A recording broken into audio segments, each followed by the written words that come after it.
আমি সজীব জয় বলছি। আপনারা জানেন, আপনারা নিজের চোখে দেখতে পেরেছেন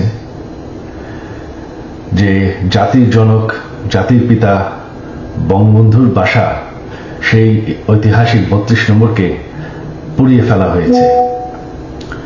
এই প্রটেস্টার তো বলবো না, এই মব জাতির পিতার বাসাকে পুড়িয়ে ফেলায়।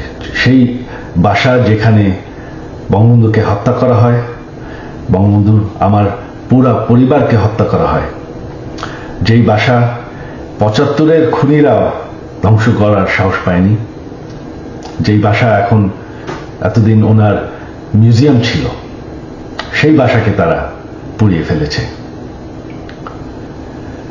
বঙ্গবন্ধু একটি দলীয় বিষয় না,